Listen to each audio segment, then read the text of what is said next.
नमस्कार दोस्तों, मेरे YouTube channel learn English with Angad में आपका स्वागत है। आज की वीडियो में हम सीखेंगे टेंसेस के बारे में। जो आप जानते हैं बिना टेंसेस के हम इंग्लिश बोल नहीं सकते। सो आइए छोटा सा इंट्रोडक्शन टेंसेस का और उसके आगे हम फॉरवर्ड करते हैं, मीन्स चलते हैं स्टेप बाय स्टेप। जो टेंसेस में पार्ट्स हैं like present indefinite, past indefinite या फ्यूचर इंडेफिनिट, या इनका अगला पार्ट होता है कंटिन्यूअस, परफेक्ट, परफेक्ट कंटिन्यूअस। इन सबको हम वन बाय वन सीखेंगे ताकि जो भी डाउट्स होंगे हमारे वो हम क्लियर कर पाएंगे। सो एक छोटा सा बॉक्स चार्ट मैंने आपको बनाया है दिखाने के लिए। इससे आपको एक क्लैरिटी मिल जाएगी कि जो टेंसेस होते हैं, ये जो टेंसेस होते हैं इनमें 4 पार्ट होते हैं, indefinite, continuous, perfect and perfect continuous. और इन चारों पार्ट्स के अलग अलग डिवीजन होते हैं, ठीक है। जैसे पास्ट, प्रेजेंट, फ्यूचर में है तो तीनों का इंडेफिनिट होगा, तीनों का कंटिन्यूअस होगा, तीनों का परफेक्ट होगा और तीनों का परफेक्ट कंटिन्यूअस होता है। और इन 12 बॉक्सेस में हम सेंटेंसेस को फ्रेम करते हैं। बट सबसे ज़्यादा जो यूज़ में होता है वो प्रेजेंट इंडेफिनिट होता है, पास्ट इंडेफिनिट, फ्यूचर इंडेफिनिट, और इसके अलावा प्रेजेंट कंटिन्यूअस, पास्ट कंटिन्यूअस और प्रेजेंट परफेक्ट, या कुछ समटाइम्स हम यूज़ करते हैं पास्ट परफेक्ट भी। बाकी सेंटेंस मीन्स बाकी जो बॉक्स चार्ट होंगे लाइक ये आप देख सकते हैं, ये टोटल 12 नंबर तक हैं, ये 12 नंबर है, आप देख सकते हैं। सो इन सब में हम बॉक्सेस को, सेंटेंसेस को फ्रेम करते हैं और इन्हीं में हम बोलने की प्रैक्टिस करते हैं। सो एक बार मैं ओवरव्यू दे देता हूँ आपको। जो टेंस है, जैसे ये प्रेजेंट टेंस है, ये पास्ट टेंस है और ये फ्यूचर टेंस है। आप देख पा रहे होंगे प्रेजेंट टेंस, पास्ट टेंस और फ्यूचर टेंस। अब प्रेजेंट टेंस के 4 पार्ट हैं। पहला एक है कंटिन्यूअस, इसका दूसरा होता है परफेक्ट, इसका तीसरा होता है, और परफेक्ट कंटिन्यूअस इसका चौथा पार्ट होता है, ठीक है। और सेम ऐसे ही इसी तरह से पास्ट के इंडेफिनिट में होता है, पास्ट के कंटिन्यूअस में होता है, पास्ट परफेक्ट में होता है और पास्ट परफेक्ट कंटिन्यूअस में भी होता है। सेम चीज़ होती है फ्यूचर इंडेफिनिट में, फ्यूचर कंटिन्यूअस में, फ्यूचर परफेक्ट में, फ्यूचर परफेक्ट कंटिन्यूअस में, जो एकदम लास्ट में आता है, ठीक है। सो आज हम जो प्रैक्टिस करने वाले हैं वो हम करेंगे प्रेजेंट इंडेफिनिट की।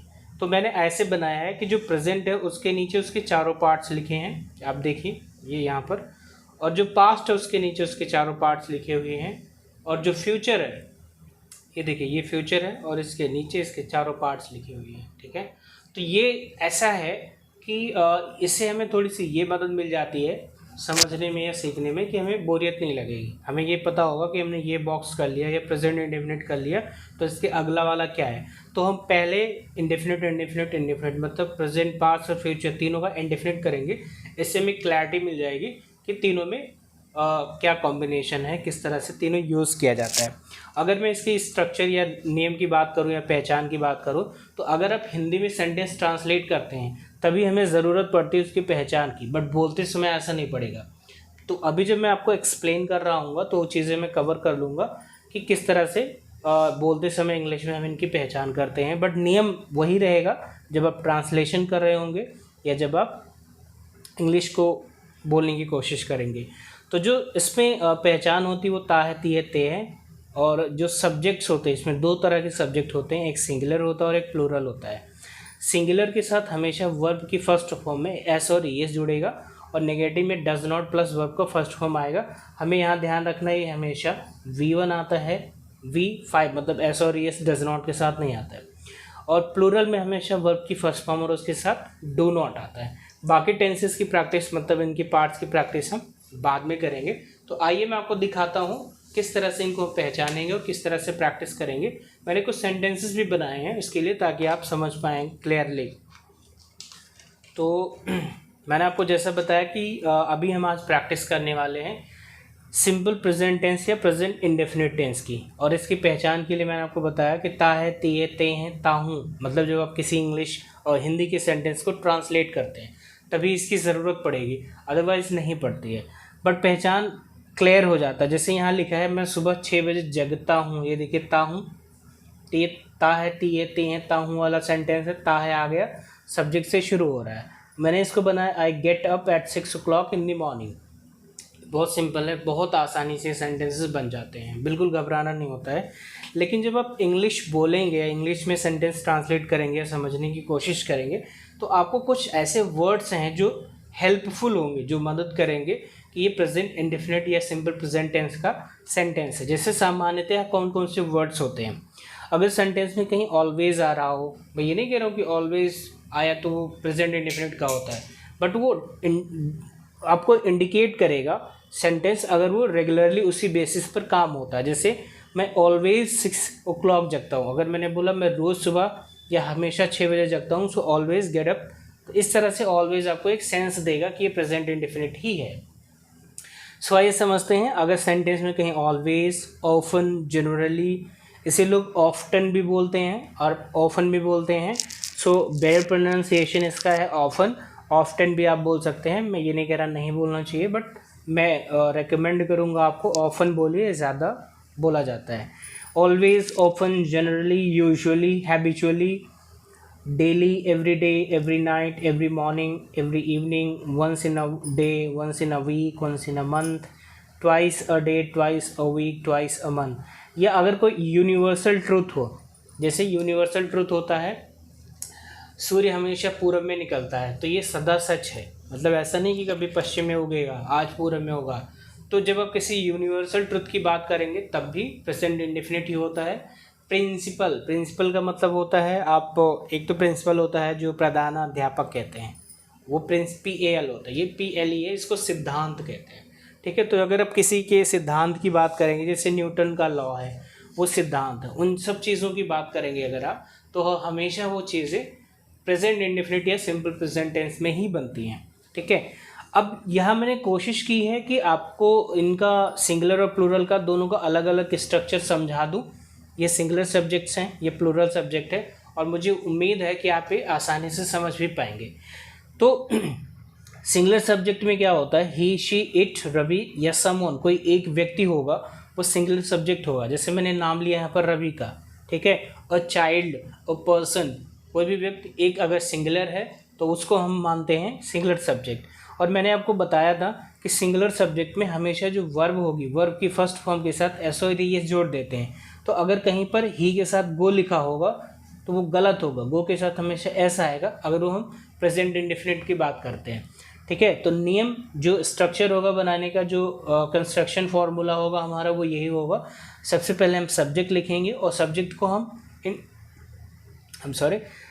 रिकग्नाइज करेंगे, पहचानेंगे कि वो सिंगुलर सब्जेक्ट नंबर है या प्लूरल सब्जेक्ट है। दोनों में से अगर हमने ये पहचान लिया सिंगुलर है या प्लूरल है तो सेंटेंसेस हमारे बहुत आसानी से बन जाएंगे। सो अगर मैंने बोला सिंगुलर सब्जेक्ट है जिसमें ही आ सकता है, वह, शी फीमेल के लिए, इट नॉन लिविंग थिंग के लिए, रवि या समवन कोई भी, जैसे मैंने एक एग्जांपल के लिए बोला अ चाइल्ड। ठीक है, तो अ चाइल्ड मतलब एक बच्चा, अगर उसके साथ कोई प्रेजेंट इंडेफिनिट में रूल लगता है तो वर्ब की फर्स्ट फॉर्म के साथ S और ES लगेगा। और नेगेटिव में देखिए डज नॉट लिखा है और यहाँ V1 लिखा है, मतलब S और ES नहीं लगेगा, क्योंकि यहाँ हम कंसीडर करते हैं इसकी हेल्पिंग वर्ब में ऑलरेडी लग चुका है। दूसरा है प्लूरल वर्ब, इसमें क्या होता है, आई, देखिए वैसे तो आई होता है सिंगुलर और यू को भी हम मानते हैं सिंगुलर, लेकिन इन दोनों में एक्सेप्शन है, ये दोनों इस कैटेगरी में फॉल नहीं होते, मतलब इस कैटेगरी का फॉर्मूला इन पर लागू नहीं होता है, इसलिए इनको प्लूरल की कैटेगरी में रखा जाता है। और आई और यू के साथ हमेशा वर्ब की फर्स्ट फॉर्म आती है। जैसे एक जस्ट बहुत कॉमन सा सेंटेंस है, आई लव यू, तो कभी भी आई के साथ लव्स नहीं आता है, आपको पता होगा, ये इसी रूल के हिसाब से है। ठीक है, वैसे देखा जाए तो आई एक है, सिंगल है, सिंगल के साथ एल में लव में ऐसा आना चाहिए, बट नहीं आता क्योंकि ये एक्सेप्शन है, जिसको हम हिंदी में अपवाद कहते हैं। फाइन, सो मैंने कुछ सेंटेंसेस बनाए हैं आपकी प्रैक्टिस के लिए, होप करूँगा कि आप इन्हें एक बार देख सकते हैं और आप बनाने की कोशिश भी करिएगा। बहुत मुश्किल नहीं है, बहुत आसान है। जैसे मैंने लिखा, वह स्कूल जाता है, सिंगुलर सब्जेक्ट है, वह खाना बनाती है, सिंगुलर सब्जेक्ट है, रवि गाना गाता है, सिंगुलर सब्जेक्ट है, उसका भाई क्रिकेट खेलता है, हिज ब्रदर एक है, उसके भाई कई होते, खेलते हैं ऐसा होता तो कई हो जाते, आपके पापा पौधों में पानी डालते हैं, पापा एक हैं। मैंने बोला आई हमेशा सिंगुलर होता है बट माना जाता है प्लूरल है, तो इसको प्लूरल वाले नियम में बनाएंगे। आप, ये भी हो गया। बच्चे यहाँ पर लिखा है, इसका मतलब प्लूरल है। रवि और राम दो हो गए, प्लूरल हो गए। वे, इसको कहते हैं दे, ये भी हो गया प्लूरल सब्जेक्ट। तो मैं आपसे ये रिक्वेस्ट करूँगा कि इन सारे सेंटेंसेस को एक बार आप ट्रांसलेट करिएगा। अगर कहीं फंसते हैं तो आप कमेंट करिएगा, ताकि मैं आपको चेक करके आपको बता पाऊँ कि क्या दिक्कत थी और क्या इसका वर्ड होगा या कुछ भी, जो भी आप हेल्प चाहते हैं, और आप इजीली इसको बना पाएंगे। तो आज की वीडियोस में बस इतना ही दोस्तों, और मैं आपसे रिक्वेस्ट करूंगा कि आप प्लीज़ मेरे चैनल को सब्सक्राइब करिए और लाइक करिए, वीडियोस को शेयर करिए, ताकि आप उन तक ये वीडियोस पहुंचा पाएँ जिनको ये इंग्लिश सीखनी है। Thank you so much for watching, have a great time, bye.